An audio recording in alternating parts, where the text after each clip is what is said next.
Di samping kanan saya ini sudah ada casing yang mau kita review. Nama casingnya adalah GMAX Spark.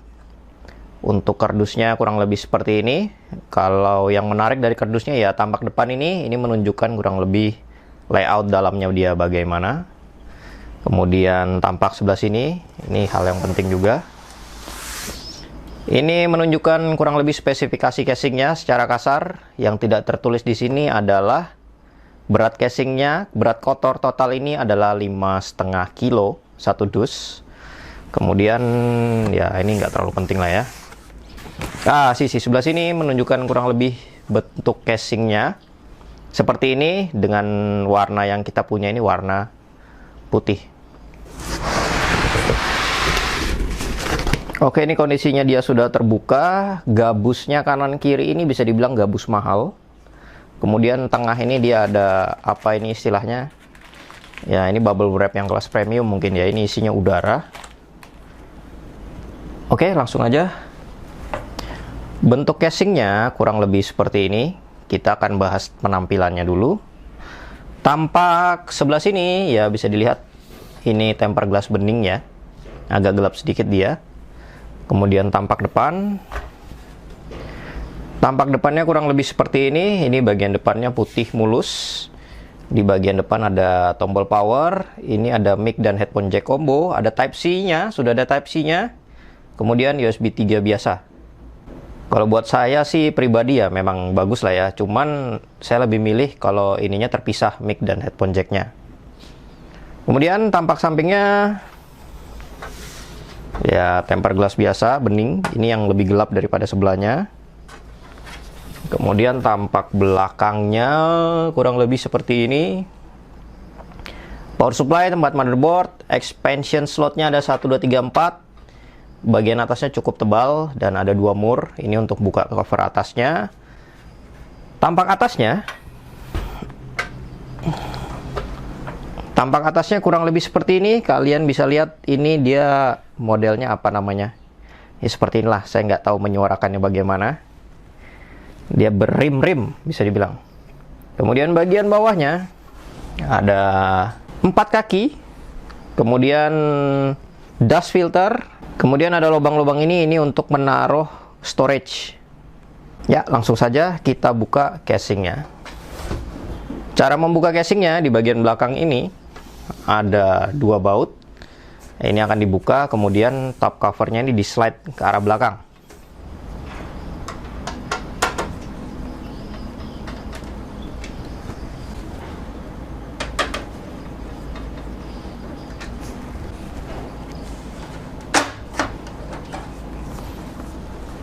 Setelah dibuka, di sini ada 4 baut untuk membuka tempered glass sampingnya. Oke, kita akan buka tempered glass sampingnya.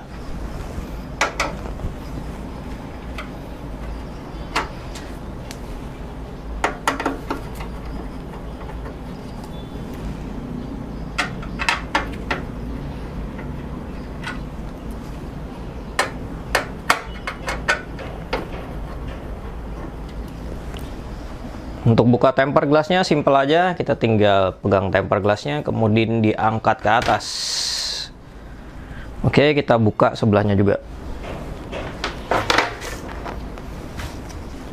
Ada satu hal penting di sini yang perlu diperhatikan. Kalian benar-benar lihat benar-benar sebelah sini ada cekungan bulat. Nah, di bagian bawah tempered glass juga ada bulatan kunciannya. Ini hal penting sekali. Kalau kalian mau membuka tempered glassnya harus ditarik ke arah ke atas. Tidak bisa ke arah luar. Kalau kalian tarik ke arah luar, nanti tempered glassnya bisa pecah. Jadi ke arah atas ya. Ada sebuah hal penting di sini lagi. Kalian lihat ini adalah tempered glass sisi yang sebelah sini ya. Ini bisa dipasang di sebelah kanan. Ya, berarti kalau kalian merasa tempered glass yang bening tadi terlalu terang atau gimana, kalian bisa balik. Nah, ini supaya mungkin yang dalamnya ada RGB-nya tidak terlalu terang, jadi kelihatannya remang-remang aja. Ini adalah penampilan dalam casingnya secara overall ya. Bagian depan ini adalah tempat storage, ini bisa dicabut. Ini ada 1, 2, 3 baut.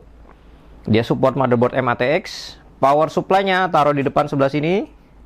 Bagian atas ini ada tempat yang tebal, ini untuk water cooling 2 fan. Kalau di atas kurang, di bawah juga bisa kalian taruh. Kalau kalian pengen sesuatu yang berbeda, water cooling 2 fan. 3 fan kayaknya bisa, Anda bisa 2 fan. Kalau untuk support fan-nya, di bawah bisa 2 atau 3 kalau storage-nya ini tidak dipakai. Sementara di atas hanya support mendukung 2 fan. Untuk VGA, ini tampaknya ya, ini obeng saya ini kurang lebih sekitar 30 cm. Berarti dia bisa mendukung sampai panjang 30 cm. Ini kalau power supply-nya kecil, dia pasti ada tambahannya. Ya, saya nggak tahu berapa, nanti informasinya akan muncul di layar. Oke, kita akan lihat bagian belakangnya. Untuk sisi sebelahnya, ya kalian bisa lihat di bagian atas ini ada tempat kabel untuk power tambahan motherboard, atau bisa juga untuk kabel-kabel water cooling. Kabelnya kan banyak, itu bisa kita kumpulkan di atas. Di bagian bawah ada lubang-lubang untuk kabel power fan yang bagian bawah. Kemudian ada satu tempat SSD di sebelah sini, dan seperti biasa ada tempat lubang untuk kabel manajemen sebelah sini. Saya rasa itu aja untuk bagian sampingnya. Oke, kita akan pasang semua fan-nya, kemudian kita bahas soal airflow-nya. Sebelum pasang fan, ada yang kelupaan, kita akan bahas dulu soal semua perbautannya dia sekilas saja. Oke, kurang lebih ini adalah isi dari perbautannya semua tadi. Kita dikasih 1, 2, 3, 4, 5 kabel TIS, kemudian 1 kabel velcro, ya itu biasa sih. Ini tadi kabel casing bagian belakang dan tempered glass atas. Yang menarik di sini adalah kita dikasih satu, apa ini namanya, nggak tahu ini kunci berapa, ini gunanya untuk memasang kaki-kaki motherboard. Biasanya kunci ini hanya ada di casing yang harganya mahal lah, bisa dibilang. Sementara kita tahu kalau casingnya ini harganya ketika video ini ada sekitar Rp700.000. Cukup terjangkau lah ya. Yang menarik lagi adalah kita dikasih karet-karet ini dan kemudian baut yang ada space-nya ini. Ini ada 2 baut yang drat besar, ini yang drat besar, nggak tahu kelihatan atau enggak. Ini ada yang drat kecil. Ini gunanya untuk apa? Ini biasanya untuk memasang SSD yang hot swap. Hot swap itu apa ya? Bisa disambung pasang dengan mudah. Kemudian kalau yang drat besar ini kayaknya ini untuk memasang harddisk besar yang di bagian bawah power supply itu tadi. Jadi ya biasanya ini dipasangkan ke karet seperti ini dulu. Ya, jadi seperti ini. Kemudian kita pasangkan ke bagian harddisknya. Oke, saya rasa untuk bagian menarik dari perbautan ini saja. Kita lanjut kembali ke airflow-nya. Kita akan pasang semua fan-nya terlebih dahulu.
Ini adalah kondisi ketika kita sudah pasang semua fan-nya. Seperti yang kalian lihat tadi, airflow-nya adalah dari bawah ke atas. Kalian bisa pasang fan slim kalau kalian mau pasang PCI yang lebih besar seperti VGA atau mungkin tambahan WiFi, PCI WiFi. Di bagian atas ini bisa muat 2 fan, yang lebih tebal lagi juga nggak apa-apa, water cooling juga nggak apa-apa, memang support dan mendukung untuk itu, ada tempatnya di atas. Di bagian belakang kalian juga bisa pasang water cooling seperti yang saya pasang ini, contohnya ini water cooling single fan, dan kita masih mendapatkan cukup banyak ruangan.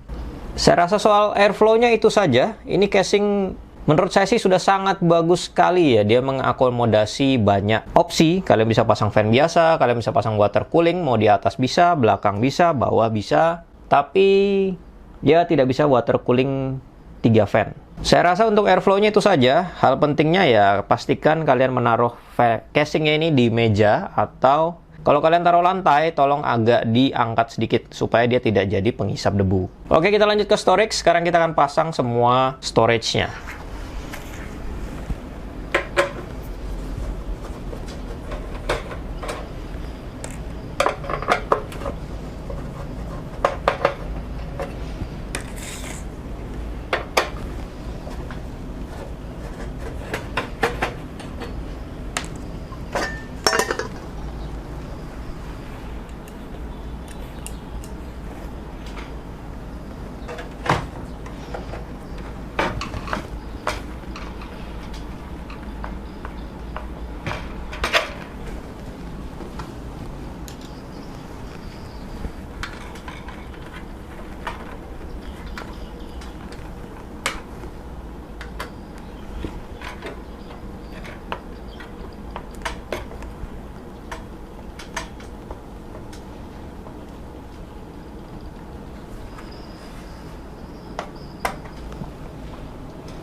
Oke, ini adalah kondisi casing ketika semua storage-nya sudah dipasang. Sebenarnya kami kekurangan satu SSD lagi buat taruh di sini.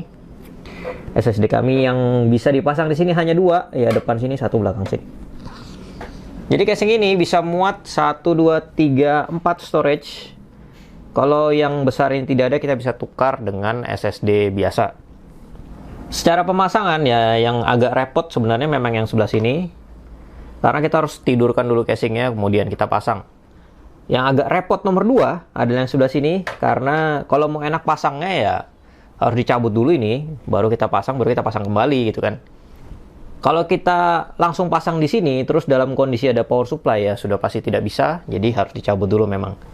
Yang sebelah sini adalah yang paling mudah dipasang. Kenapa? Karena ini sistemnya bisa dibilang hot swap ya. Nah, dia memakai yang baut-baut seperti ini. Jadi ini tinggal kalian lihat lubangnya gede kan. Ini isinya yang karet dikasih baut itu tadi. Jadi ya cara pasangnya tinggal ditaruh saja. Tekan sedikit biar masuk, kemudian turunkan. Selesai deh.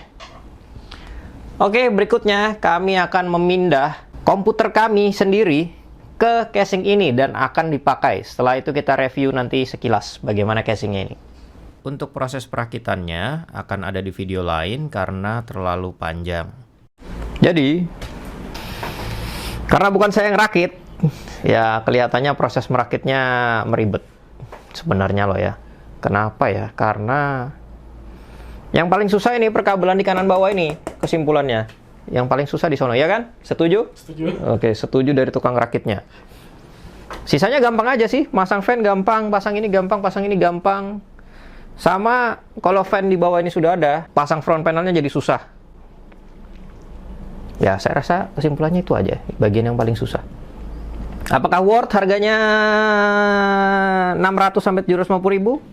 Ya, jujur aja, worth nggak? Worth kayaknya. Nah, worth. Karena yang ada power supply di depan ini masih jarang. Apalagi kelasnya MATX gitu kan. Sebenarnya aku pengen yang agak slim lagi, tapi kayaknya sudah nggak bisa karena power supply-nya harus tidur kan. Ada kesimpulan lain? Tidak ada. Tidak ada kesimpulan lain? Oke guys, mari kita coba. Oke, sudah selesai. Sudah selesai. Oke, sekian videonya. Bagi yang nonton, kapok. Ya udah, dadah.